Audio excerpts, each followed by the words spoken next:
Hello hello, salut à toi qui me regarde. Je suis Christelle et bienvenue sur ma chaîne Koala d'Asie.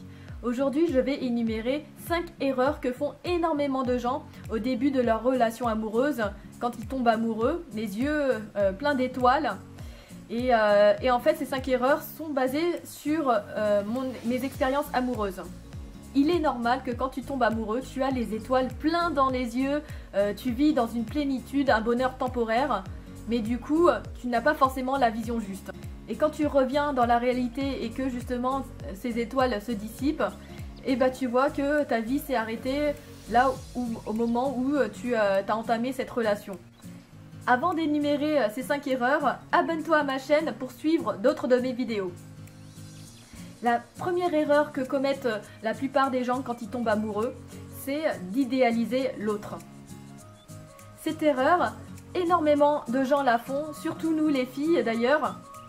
Et ce n'est pas bon du tout car tu focalises tous tes espoirs, tes croyances, tu idéalises les qualités de cette personne ou même tu ne vois pas cette personne telle qu'elle est réellement.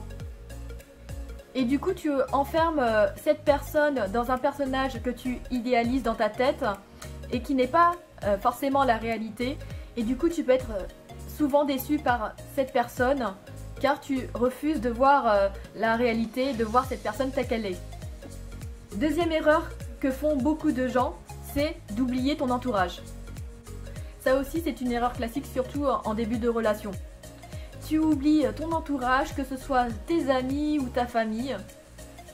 Pour toi, tu ne veux qu'être qu'avec cette personne H24, 7 jours sur 7, comme une sangsue. Et cette personne est devenue comme une drogue pour toi. Et du coup, bah tu fais le mort.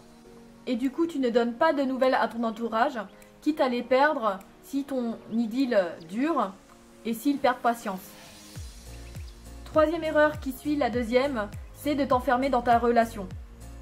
Comme je disais, le fait de te couper du monde pour vivre uniquement de cette relation, bah tu perds ton équilibre. Car dans ta relation amoureuse, certes, il y a toi plus cette personne, mais il y a également toi et ton monde à considérer. Quand je parle de toi et ton monde, c'est ta vie dont je parle avant de rencontrer cette personne. Là, ici, je parle de toi en tant qu'individu avec tes passions, tes valeurs, tes projets et ton entourage. Le fait de tout sacrifier pour cette personne, bah tu risques de te perdre, de perdre ton équilibre et de ne plus savoir qui tu es. Quatrième erreur, c'est de s'oublier. Et là, ça rejoint la troisième erreur. Car le fait de t'oublier, bah du coup, tu casses ton équilibre, tu te perds dans cette relation et tu oublies qui tu es. Et le but dans la vie, c'est d'être heureux en étant une meilleure personne chaque jour. Et pour cela, il faut te lancer des défis au quotidien. Et le fait de vivre uniquement dans cette relation, bah certes, tu développes ta vie de couple, mais tu ne te développes pas toi-même. C'est-à-dire ta propre vie. Et c'est là où tu ne peux pas être heureux. De croire que tu fais qu'un avec cette personne, eh bah, je pense que c'est une erreur. Pour moi, un couple, c'est deux personnes différentes, vivant dans deux mondes différents, qui veulent avancer dans le même sens. C'est un pari de tous les jours, car tu ne peux pas savoir d'avance si cette relation va durer dans le temps, car vous évoluerez différemment avec peut-être des aspirations qui seront opposées. Du coup, c'est important de trouver ton équilibre, d'avancer dans tes projets personnels et de continuer à aller de l'avant tout en restant avec la personne que tu aimes. Le but est que chacun avance de son côté tout en construisant votre couple.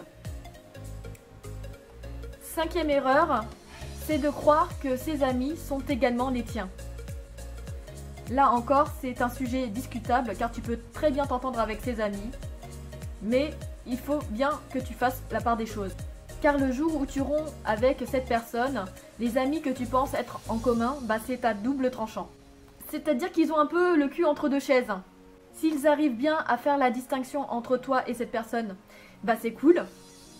Mais sinon, ils t'oublient ou sinon ton ex peut te reprocher de lui piquer ses amis. Donc c'est toujours important de garder ses amis et de ne pas les oublier quoi qu'il arrive et de ne pas mettre ses œufs dans le même panier. Je pense que tu comprends ce que je veux dire. Et le fait de faire la part des choses, ça te permet de prendre du recul sur ta situation et de trouver un équilibre. C'est la fin de ma vidéo. Si tu l'as aimé, lâche un pouce bleu et n'hésite pas à lâcher également un commentaire et je te retrouve dans une autre vidéo. Ciao!